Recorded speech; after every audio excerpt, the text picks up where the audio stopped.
Assalamualaikum warahmatullahi wabarakatuh. Salam sejahtera, selamat sore teman-teman podcast Aksi Nyata dari Kamu Untuk Indonesia. Senang sekali sore ini seperti biasa ada gue Herjuno Syaputra. Kita ngobrol kurang lebih 30 menit ke depan ya di meja ini. Biasanya kita di studio agak adem, dingin. Nah ini cerah sekali.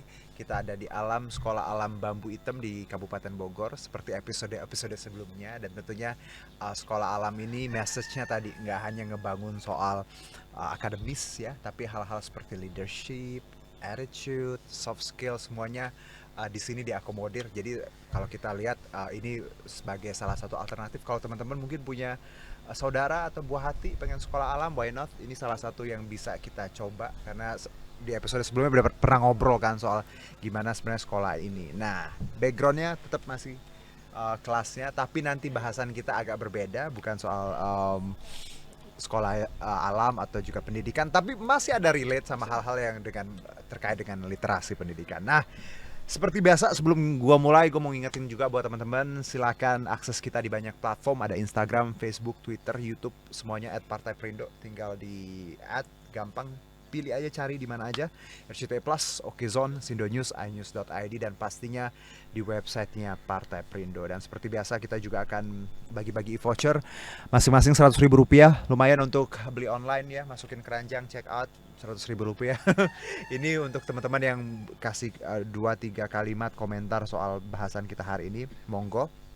Nanti kita pilih pemenangnya dan kita umumkan di Instagram Partai Perindo. Dan tema kita hari ini ya terkait dengan bahasan, kalau kita tahu bahwa banyak ya dinamika di tanah air kan luar biasa. Tiap minggunya ada aja hal-hal yang ya jadi perhatian kita bersama, mulai dari soal kasus misalnya korupsi, kasus di dunia pendidikan, dan yang paling baru mungkin yang teman-teman juga sering dengar ya, ada Won CS ya, serial killer ini berkedok pesugihan supranatural. Ini yang saya rasa kita harus makin pintar ya, karena kejahatan ada di mana-mana dan motifnya juga secara logik sih nggak make sense, tapi inilah yang harus kita coba bawa ke meja ini untuk kita memahami lagi gimana sih sebenarnya kasus ini seperti apa, dan biar jadi pelajaran, biar nggak banyak korban di luar sana. Nah, untuk bicara soal hukum dan HAM dan hal-hal yang relate dengan itu, ya biasa tamu kita udah berkali-kali dan teman-teman juga pasti mungkin udah familiar wajahnya ya. Ya sudah cukup ternama aktivis satu ini. Ini Ketua Bidang Hukum dan HAM DPP Partai Perindo, ada Mas Tama Satria Langkung ya, yang sudah bersama kita. Nggak di studio, nggak di outdoor, ketemu lagi. Jangan bosan dong Mas Tama. Iya dong, terus semangat kita di sini. Mas Tama apa kabar? Baik sekali. Keren sekali loh hari ini. Pakai blazer.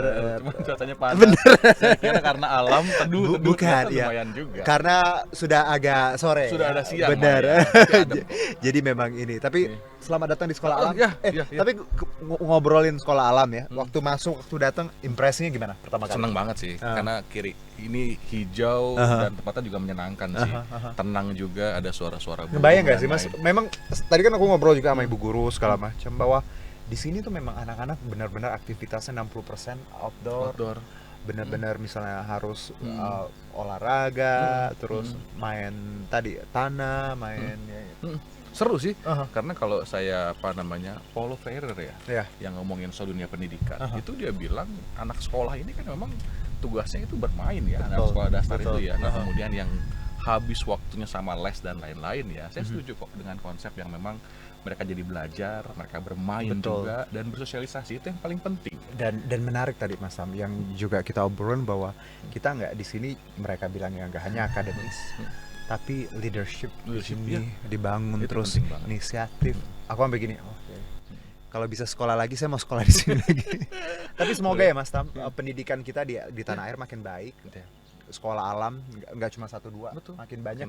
Dan kalaupun konvensional juga mungkin bisa dipadu dengan aktivitas outdoor gitu ya. Betul. Dan ini semua juga ada hubungannya dengan apa yang akan kita bicarakan, sangat ada hubungannya. Betul bicara sekali. soal pendidikan, dan ini yang paling dasar dan sering terlewat. Iya, karena kadang orang banyak bikin salah karena tadi pendidikannya rendah, banyak nggak tahu. Betul sekali. Terus pengen jalan pintas karena tadi something yang kelihatannya too good to be true, then it's not true gitu. Nah, itu yang akan kita bahas hari ini.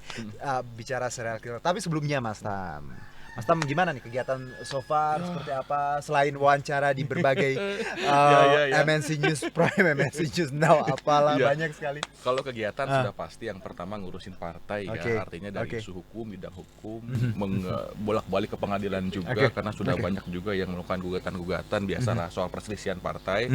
Kita terus lakukan itu kemudian yang lain-lain soal lawyering itu ya saya juga pengacara. Ya termasuk juga yang di internal ya, ada kasus-kasus juga. Nah, itu kita urus semuanya. Dan yang lain-lain adalah advokasi pendampingan masyarakat.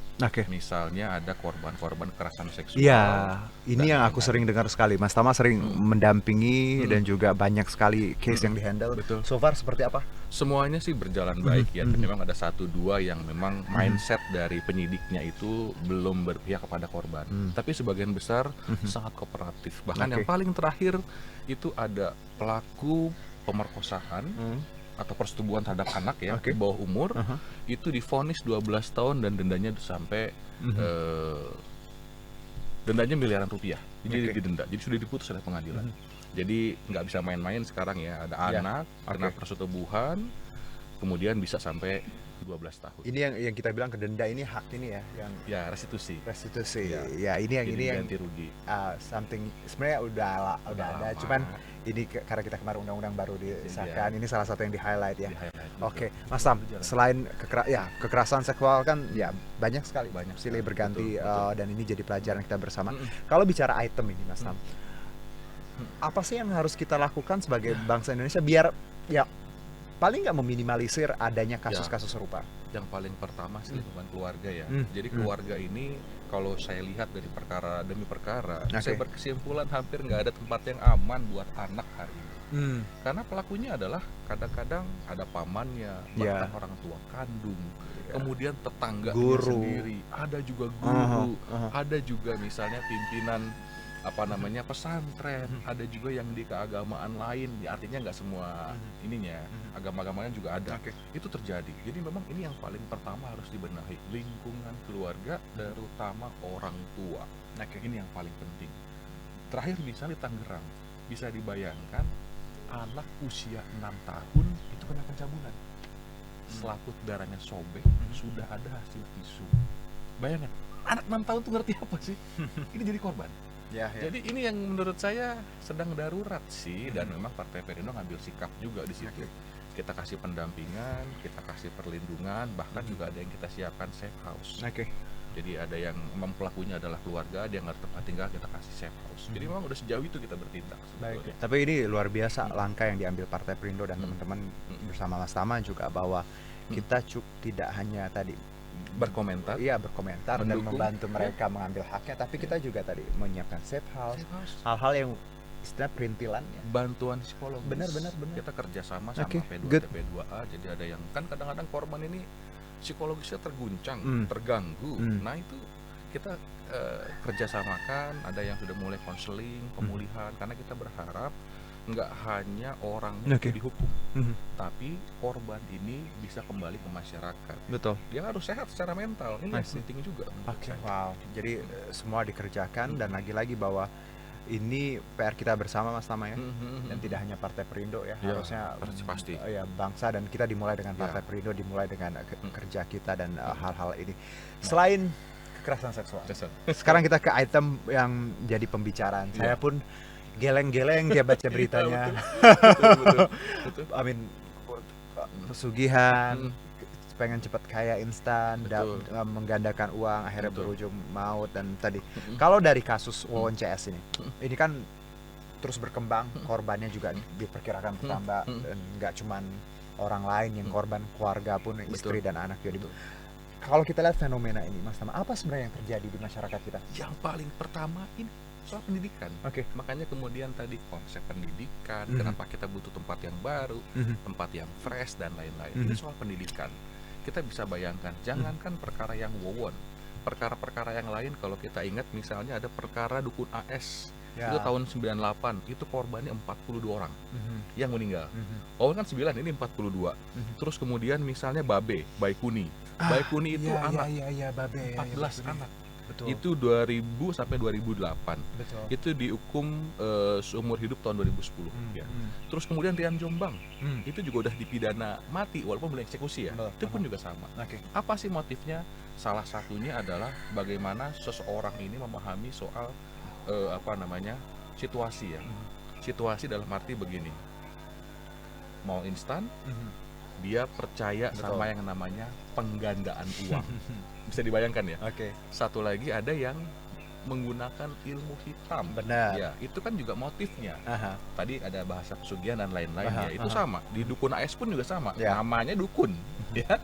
Artinya kepercayaan terhadap hal-hal yang seperti itu masih sangat tinggi sehingga orang gampang dibodohi. Perkara wawon misalnya. Bisa-bisanya ada orang yang percaya kalau dia punya uang bisa digandakan. Hasilnya apa? Uang tersebut diambil, orangnya dibunuh. Benar. Hasil kepolisian kemarin bilang hampir 1 miliar uang di rekening dari kaki tangannya wawon. Itu kan artinya apa? Motifnya selain soal ilmu hitam, juga soal kepercayaan masyarakat yang tadi rasionalitasnya segala macam belum terbangun, dan saya sangat yakin itu sangat erat kaitannya sama pendidikan. Jadi kalau pendidikannya bagus, saya rasa untuk percaya hal seperti itu kan juga bisa diminimalisir ya. Benar. Karena gini Mas, kalau kita lihat bahwa tingkat ya, ini juga balik lagi bagaimana edukasi di masyarakat ya, tingkat pendidikan, bahwa korban-korban juga memang tadi dari background yang menengah ke bawah. Ya. Nah, kalau kita lihat dari kasus ini, Mas Tama, pemerintah harus hadir seperti itu ya, tentunya. Apalagi yang bisa dilakukan pemerintah terkait ini, biar ini jadi pelajaran. Ya, walaupun kita tahu mungkin ada kasus serupa di luar yang belum diungkap. Ya, saya rasa yang paling pertama kan kalau tugas negara adalah penegakan hukum. Ya, berarti itu dulu yang kemudian difokuskan. Itu bagaimana dari 9 korban tadi, misalnya ada yang sampai uangnya hilang, keluarganya dirugikan. Saya rasa negara juga harus hadir, tidak hanya menghukum pelakunya, tapi menyelamatkan saksinya, korbannya. Kan kita ingat juga tuh, ada korban yang sudah diracun tapi dia nggak meninggal. Itu kan juga gimana hak-haknya dia. Dia harus dipulihkan baik psikologis, secara material dan lain-lain, termasuk misalnya ada anak yang ditinggalkan. Nah, negara harus berperan. Karena hukum pidana kita sudah bisa menjangkau sejauh itu. Jadi itu bisa dilakukan. Yang selanjutnya yaitu soal pencegahan ya, soal pendidikan, edukasi. Menurut saya hal-hal yang harus terus dibenahi untuk mengantisipasi perkara-perkara serupa. Nah, kalau kita lihat kasus ini, kan ini serial killer, pembunuhan berantai. Hukuman dari kacamata Mas Tama sendiri, hukuman yang pantas seperti apa sih? Kalau belajar dari perkara-perkara yang sudah ada ya, Mas itu cuma ada 2 pilihan. Karena kita di alam, jadi memang ini ya, depan kita ada ayam, nggak apa-apa ya. Nggak apa-apa. Ada suara-suara, karena memang namanya sekolah alam. Suara burung, ya, suara-suara lain, itu nggak ada masalah kok. Iya, enggak kok, kita enjoy aja kok. Dan kalau kita bicara hukuman, kalau hukuman itu, kalau kita belajar dari perkara-perkara yang ada, cuma ada 2 pilihan. Hukumannya seumur hidup atau hukuman mati. Itu yang terjadi. Misalnya perkara dukun AS, terus Rian Jombang, kalau kita ingat, terus Babe Baikuni, ini kan juga sama. Cuma 2 pilihannya. Kalau nggak dia dihukum mati atau pidana seumur hidup. Karena kalau bicara soal perbuatan, bisa dibayangkan bagaimana secara mental, secara niat, dia menghilangkan nyawa lebih dari 1. Apalagi itu niat. Berapa anggota keluarga kan? Betul. Niat, dan kemudian tadi dia sudah menggunakan skenario-skenario dengan rencana-rencana, dan kemudian juga berupaya untuk menyembunyikan korbannya, dan termasuk mengambil harta-harta yang penguasaan ini ya. Ini kan berlapis-lapis. Jadi kalau saya identifikasi dari cerita yang terbangun, informasi yang ada, nggak cuma pembunuhan berantai, ada penipuan di situ. Bahkan boleh jadi ada kejahatan tadi, ada transaksi keuangan, kejahatan uang. Ini ada hasil kejahatan nih, yang kemudian dikumpulkan dalam satu rekening, yang menurut saya itu pun juga harus diungkap oleh kepolisian. Berarti dengan kata lain Mas, sama penyidik juga ya, kepolisian dalam hal ini harus tadi tracing ya, untuk harta, karena ini kan penguasaan milik orang ya, orang. Jadi harusnya. Tapi possibility untuk misal uang dikembalikan bisa? Sangat mungkin. Sudah banyak sekarang presiden-presidennya yang kemudian perkara-perkara begitu diputus, ada hasil kejahatan di situ dikembalikan kepada pelaku. Terakhir misalnya kasus-kasus yang berhubungan sama investasi bodong, investasi ilegal, itu sudah ada putusan pengadilan yang bilang begini, harta-harta yang dikumpulkan penyidik dan menjadikan bukti, itu semua dikembalikan kepada korban menggunakan perantara LPSK. Jadi boleh, sudah bisa. Nah, saya melihat di perkara Wawon ini itu kan bukan kemudian orang ditipu semiliar uangnya diambil, tapi ini bertahap. Betul. Dia kirimkan tiap bulan, sehingga terakumulasilah uang sampai 1 miliar rupiah. Artinya ada modus-modus penipuan di sana, pengelabuhan di sana dan lain-lain. Jadi saya rasa itu juga harus jadi hal yang diungkap ya oleh penyidik. Jadi memang ya tadi karena ini kan motifnya juga ekonomi, penguasaan tadi materi ya, dan juga tadi ya film hitam. Saya nggak tahu ngambil padanan yang paling tepat apa ya. Macam-macam. Oke. Nah Mas Tap, kalau kita lihat Mas, ini kan yang menarik juga ya. Kalau kita lihat kondisi sosial masyarakat, betul. Ini terjadi di lingkungan sosial yang menurut saya kiri kanan ada tetangga. Betul. Ya. Ironisnya sudah terjadi ada yang sudah dikubur 2016. Kalau Mas Tama sudah melihat gimana sih maksudnya kenapa ini semakin membuktikan bahwa keadaan sosial kita tuh nggak baik-baik saja. Karena kita kadang nggak tahu kiri kanan kita ada apa gitu. Ini menurut saya memang hal yang sudah mulai biasa terjadi ya. Soal TKI misalnya, kita sendiri pun juga ada satu perkara yang kita pulangkan. Jadi TKI ini adalah TKI tidak berdokumen atau bahasa gampangnya apa ya? TKI ilegal. Kita advokasi bulan Agustus kemarin, bulan Desember itu dipulangkan oleh Kajari Penang. Jadi harusnya dia bisa dihukum setahun lebih, karena nggak ada dokumen di Malaysia. Tapi karena kita advokasi, kita surati kementerian, dan kita terima TKI tersebut di Bandara Soekarno-Hatta. Kajari Penang diserahkan, ini Perindo tolong dipulangkan ke rumahnya. Nah yang saya lihat ternyata memang soal keterbatasan pengetahuan ya. Artinya kalau sampai ada orang yang berangkat kerja di Malaysia, dia lewat kapal nggak berdokumen, kan berarti dia punya pendidikan yang menurut saya nggak baik-baik saja. Termasuk lingkungan sekitar. Kok bisa-bisanya ada tetangga yang kerja di Malaysia itu dia nggak berdokumen, datang lewat kapal ya boleh jadi itu kan nggak legal. Nah ini kan artinya ada keterbatasan pengetahuan satu, yang kedua adalah lingkungan yang membiarkan. Jadi tetangga dan lain-lain harusnya kan bisa melihat itu. Nah saya rasa itu pun juga terjadi di perkara ini. Ada pembunuhan, ada sampai istri ya 3 orang, ada yang mati dicekek, ada yang mati diracun, terus kemudian sama sekali nggak ada yang memperhatikan hal tersebut. Sampai ada anak yang juga meninggal, dibunuh, bahkan ada yang balita juga. Toh juga diam-diam aja nih.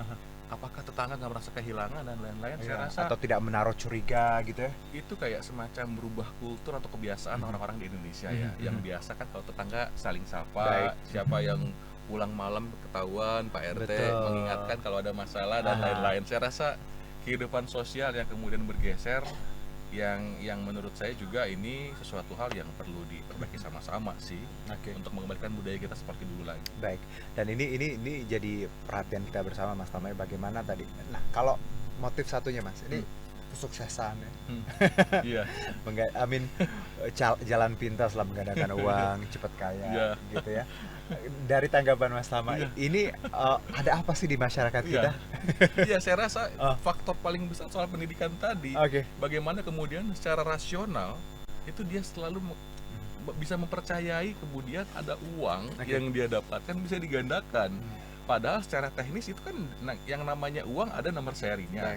Apakah dukun ini ngerti bahwa uang itu ada nomor serinya dan lain-lain. Dan kemudian juga soal pekerjaan. Sukses itu kan bukan sesuatu yang diraih secara instan. Kalau saya sering bicara dengan Pak Haritanu, Pak Hari sampaikan tuh, kalau kita mau berhasil, yang pertama itu kita harus kerja benar. Benar dalam arti nggak salah-salah nih. Kalau kerjanya salah, kita kerja keras di tempat yang salah, maka akan jauh melencengnya. Itu pesan Pak Haritanu. Yang kedua, selain kerja benar, baru lanjut ke kerja keras tadi. Kalau dia udah benar, kerja keras, mudah-mudahan jalannya benar. Dan terakhir adalah soal kerja cerdas. Ini tahapan yang harus dilewatin. Kalau dia udah keras, nggak cerdas, bisa ketinggalan. Benar. Nah, ini yang kemudian juga nggak dipahami oleh masyarakat pada umumnya. Pulang bawa uang, ya gimana caranya agar uang tersebut itu diputar lagi akan menghasilkan, bukan kemudian uang tersebut dikasih ke dukun digandakan dengan instan. Ini kan soal pengetahuan. Benar. Jadi, ini kompleks ya, masalah sosial ini pentingnya kita bawa ini ya ke ruang diskusi di melalui media, baik itu di televisi maupun podcast, bahwa lagi-lagi bahwa masyarakat kita PR-nya banyak. Ya, bicara pendidikan memang levelnya masih rendah, harus kita tingkatkan lagi. Bicara tadi ekonomi, berarti ya ekonomi kita kurang baik. Di lain sisi juga bagaimana kita melihat bahwa sendi-sendi sosial kita tuh memang kadang sekarang berubah ya Mas. Mungkin karena banyaknya problem tadi akhirnya orang makin cuek sama lingkungan dan makin bodoh amat gitu. Ini yang harus kita rubah, dan Partai Perindo concernnya di luar biasa tadi ya, bicara seksual, pendidikan, tadi hal-hal yang relate sama teman-teman saudara-saudara kita yang memang membutuhkan seperti itu. Mas Tama, terakhir dari the whole thing yang kita bahas dari awal ya, sebagai anak muda, apa yang harus kita lakukan, apa yang bisa kita lakukan untuk ya paling nggak generasi kita mendatang agak berbeda dengan hal-hal yang sudah terjadi. Yang paling pertama yang sudah kita bicarakan berulang-ulang adalah soal pendidikan. Itu sudah pasti harus ditingkatkan, dan kemudian juga ini partisipasinya harus dari semua pihak, nggak bisa hanya mengandalkan pemerintah saja. Itu yang paling pertama. Kemudian yang kedua adalah soal keberpihakan. Jadi akses dari masyarakat yang memang terbatas tadi. Kita percaya kalau kemudian pendidikannya rendah, maka rawan dimanipulasi, rawan juga menerima kejahatan, jadi korban kejahatan. Maksud saya itu terjadi karena tadi pendidikan yang rendah. Kemudian yang aksesnya juga ini penting juga, artinya akses terhadap orang-orang ini terkait dengan pekerjaan, pendidikan itu juga harus dijembatani dan diberikan kemudahan oleh negara ini. Jadi gak bisa juga misalnya meletakkan orang-orang masyarakat yang di desa, yang di kampung itu bersaing secara ekonomi dengan masyarakat perkotaan. Tentu perlu ada affirmative action untuk orang-orang di desa. Ini yang menurut saya juga nggak boleh hilang dari wajah pemerintahan, kerja keras pemerintahan. Jadi jangan semua dipukul rata, harus ada afirmatif dan kemudahan-kemudahan untuk masyarakat yang di tingkat desa. Baik, Mas Tama, obrolan singkat kita namun padat sekali.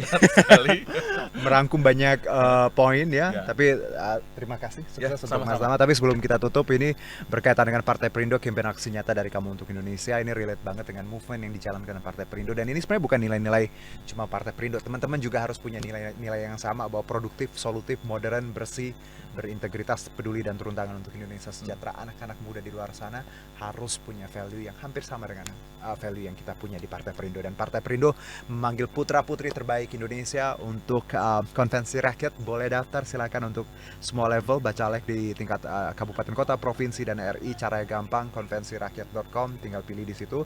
Dan untuk mendaftar sebagai anggota Partai Perindo, boleh ke website kita partaiperindo.com atau klik bit.ly/member Partai Perindo. Untuk apps-nya sudah bisa di-download di sini ya, App Store dan juga Play Store. Dan juga untuk yang sudah memberikan quotes tadi, terima kasih. Dan sesuatu yang relate dengan obrolan kita nanti kita pilih ya, jangan lupa untuk follow dulu Instagramnya Partai Perindo, dan akan kita umumkan di Instagram Partai Perindo. Dan terima kasih sekali lagi untuk Mas Tama. Ya, sama-sama. Udah jauh main ke justru kita deket sih ya, karena saya tinggal sebetulnya di daerah Cilengsi.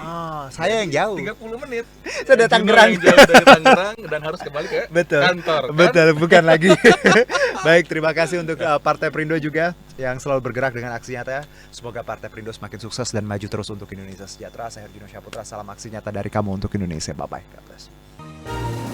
Marilah seluruh rakyat Indonesia, arahkan pandanganmu ke depan.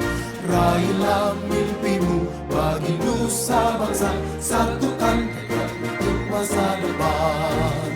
Pantang menyerah, itulah pedomanmu. Hentaskan kemiskinan cita-citamu, rintangan tak menggentarkan dirimu.